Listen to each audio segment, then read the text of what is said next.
Good morning, friends. Welcome to my channel. It is a wonderful spring day, and I'm feeling so encouraged and creative with the gorgeous weather to work on creative projects that are just fun.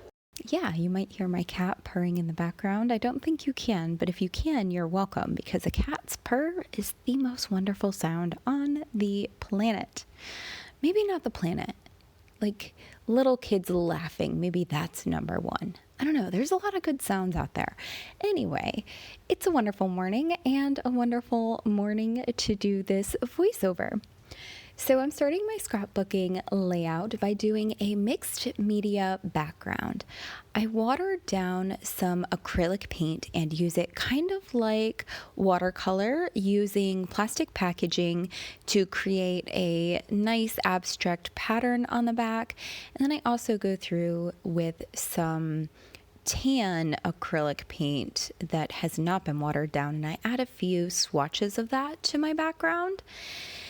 And I end up deciding that that is a little bit too much for me. And so after all of that dries, I'm going to go over the top of that with white gesso.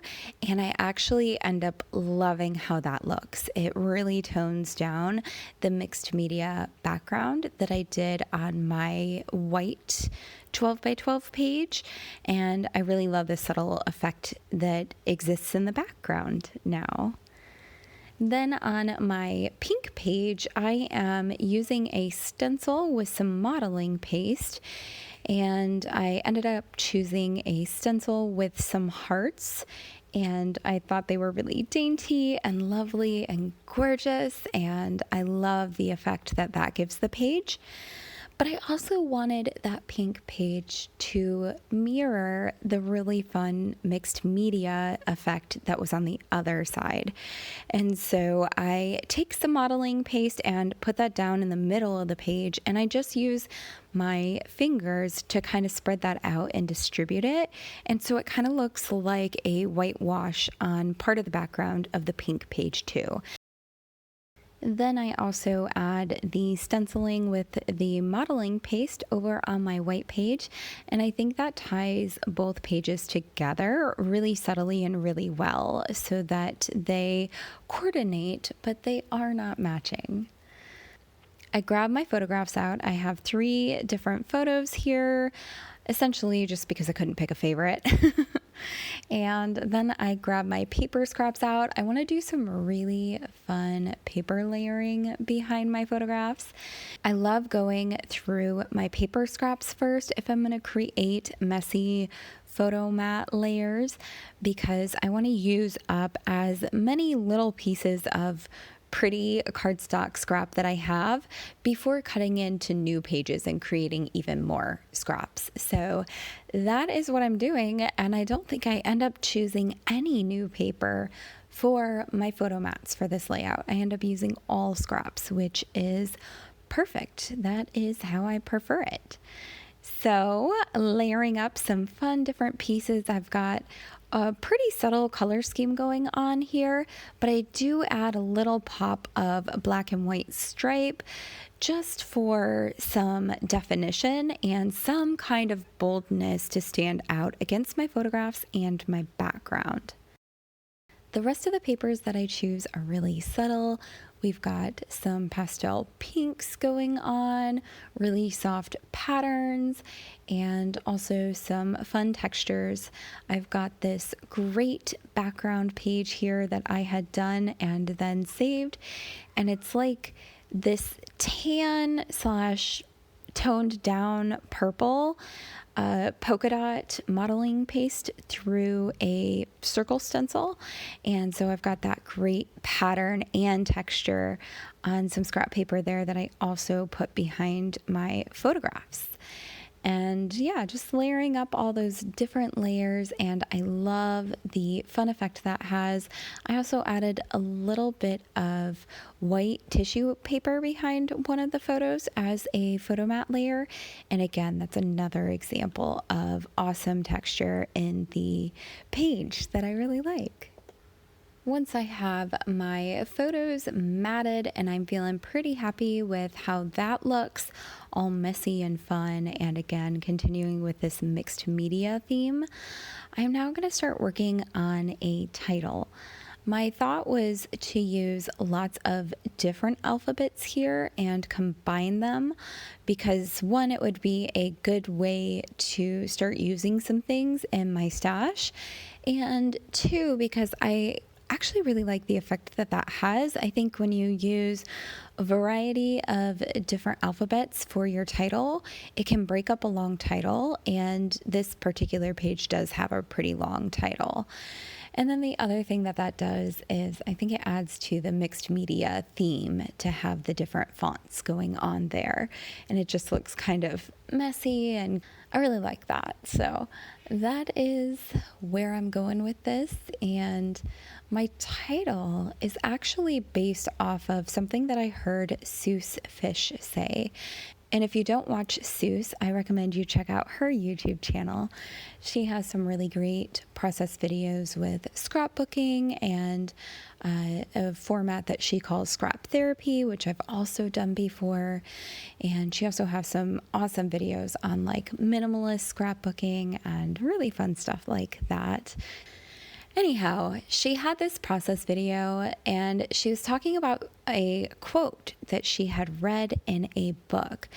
And I really loved the quote. It stuck with me and I thought about it for a few days, and then I knew I wanted to make a layout for myself, doing a lot of reflection and introspection around this quote. And essentially, what the quote said, I can't remember it word for word because I did end up paraphrasing to create my title. But essentially, the message of what she had read was that you have to let go of how you wish things were in order to see the beauty in how things are. So if you're always looking ahead and looking for the next wonderful thing and how you wish things were different in your life, then you're going to miss out on just how wonderful things actually are right now, because you're not sitting in them, you're not appreciating them, you're not noticing them as much if you tend to be very future focused and goal focused. And I happen to be a very future and goal-focused person. So in this particular season of life, when I made these scrapbooking layouts, that message came at exactly the right time. We had moving out of our house temporarily to have some repair work done after a flood. And I remember in that season just being so deeply disappointed.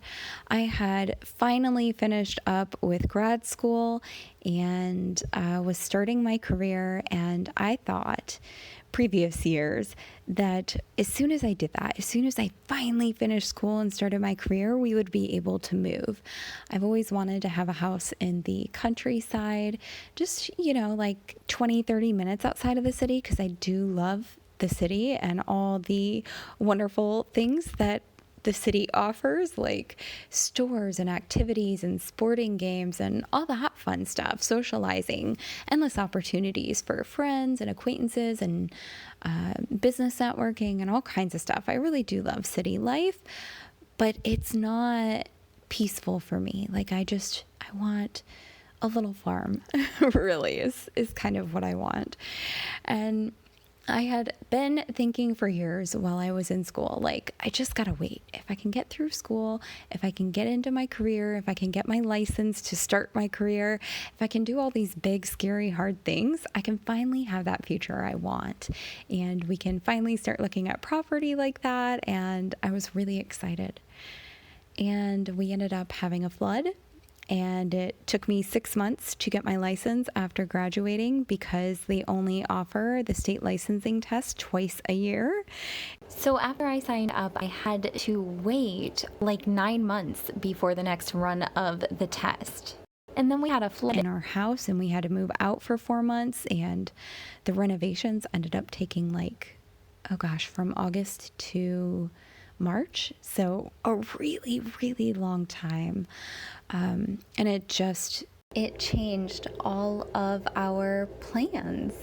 The renovations were really expensive, and I also learned to really appreciate our house when we were gone. So, yeah, there was also a renewed sense of loving our house and being reminded to be grateful for what I already have instead of thinking so much about what I wanted, which was a little bit more land, quiet, more rural, and no HOA.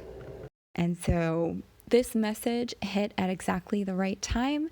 And what I just talked to you about is essentially all the journaling that I end up doing and the title I create for these pages.